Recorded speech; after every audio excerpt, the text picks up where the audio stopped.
आज आप जंतर मंतर पे आ रखे हैं, पहले अपना इंट्रोडक्शन दीजिए, क्या नाम है और क्या मुद्दा है आप लोगों का। मैं अखिलेश पांडे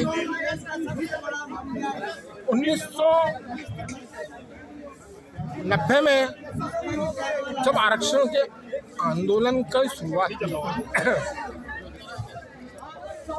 तब मैंने आत्मदाह करके इस आंदोलन में भाग लिया।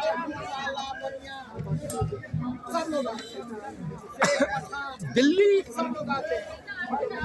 वो पावन धरा है, यहाँ पर आजाद भारत का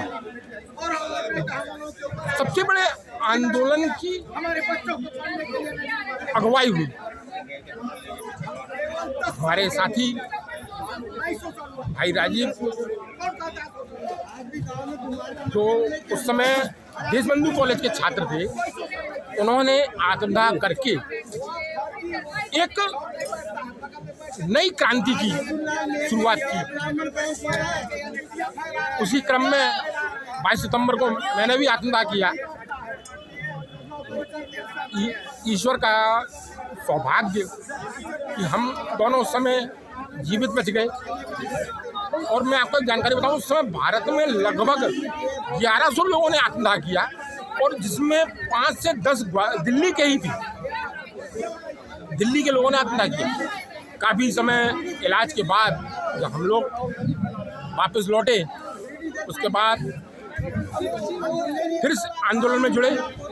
और जब नरसिंह राव की सरकार थी, उस समय प्रधानमंत्री निवास में मैंने और हमारे भाई राजीव ने पुनः आत्मदाह की कोशिश की। 2005 में वे शांत हो गए और तब से मैं इस लड़ाई को अनवरत लड़ रहा हूँ। आज जो हमारा धरने का विषय है, जो आरक्षण है, आरक्षण की जो परिकल्पना की गई थी, आज आरक्षण का राजनीतिकरण हो गया। राजनीतिक आरक्षण की कहीं ना कहीं उससे परिकल्पना थी कि समाज के वंचित और अंतिम पंक्ति के व्यक्ति को आगे लाया जाए, लेकिन आपने देखा धीरे धीरे इसका राजनीतिकरण होने लगा। इसका मुख्य उदाहरण 1989 का है। 1990 में जब विश्वनाथ प्रताप की सरकार थी और अपने ही व्यक्ति के द्वारा जब सरकार अल्पमत में आई, तो उन्होंने मंडल आयोग की सिफारिशों को लागू करा। उसके बाद ये पाठ्यकथा चालू हुई। तो क्या लगता है आपको, आज जो सरकार है वो आपकी बातें सुन रही है या नहीं सुन रही? देखो, सरकार तो मठाधीश है। हमको लड़ना, हम अपना कर्म कर रहे हैं, वो अपना कर्म कर रहे हैं। हम तो केवल आपके माध्यम से इतना ही पूछना चाहते हैं कि जब उच्च न्यायालय ने, सर्वोच्च न्यायालय ने फैसला दिया, सरकार ने उसको बदला केवल राजनीतिक लाभ के लिए। अभी वर्तमान में सर्वोच्च न्यायालय ने फैसला दिया कि SC ST रिजर्वेशन में क्रीमी लेयर लागू की जाए, लेकिन सरकार ने जो फैसला आने में सालों लगे, चंद मिनटों में बदल दिया। क्या वो 7 जज योग्य नहीं थे? हम भी चाहते हैं वो मुख्य धारा से आए, लेकिन हक मार के कौन चाहे?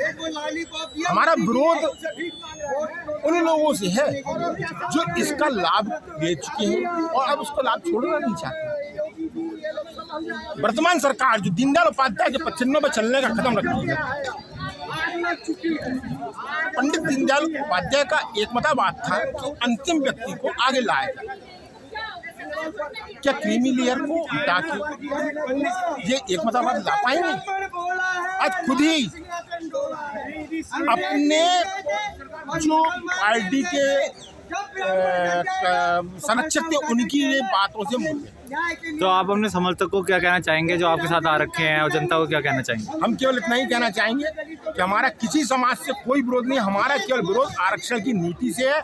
सरकार की यदि नीति सही है तो ये कितने 72 वर्षों में जो आरक्षण चल रहा है उससे कितने प्रतिशत व्यक्तियों को लाभ में किया, वो आंकड़े क्यों नहीं देती? अगर वो आंकड़े नहीं है तो सरकार इस नीति को क्यों नहीं बदलती? क्या हमारा सवर्ण समाज का इस देश में कोई अधिकार नहीं? आज कानून जात देखकर, नियुक्ति जात देखकर। दूसरा मेरा प्रश्न है कि आपने देखा होगा जब नगरपालिका की या पंचायत की सीट रिजर्व होती है पिछड़े वर्ग के लिए, हरिजन के लिए, और अनारक्षित। जब पिछड़े वर्ग की सीट आरक्षित होती है तो उसमें कोई हरिजन चुनाव नहीं लड़ सकता, न समान वर्ग का लड़ सकता। जब हरिजन की होती है तो पिछड़ा वर्ग का और समान वर्ग का नहीं लड़ सकता। लेकिन जब सीट अनारक्षित होती है वो धर्मशाला बना दी जाती है, उसमें कोई भी चुनाव लड़ सकता है। भाई ऐसा हमारे साथ मापदंड क्यों? कुछ लोग ये आंकड़े देते हैं कि 50% में हमें 50% में तुम हो। भाई जब तुम अपने नंबर हमारे बराबर लाते तो हमारे साथ आते हो, रिजर्व कोटे में नहीं जाते। हमको 50% कहाँ रखा है? ये लड़ाई 1990 से चली थी, ये लड़ाई आज धीरे धीरे पूरे देश में फैल गई है। निश्चित एक दिन ऐसा समय आएगा जब हम जीतेंगे, हम रहें या ना रहें, लेकिन ये क्रांति जो है ये सफल होनी चाहिए, यही मेरा मकसद है।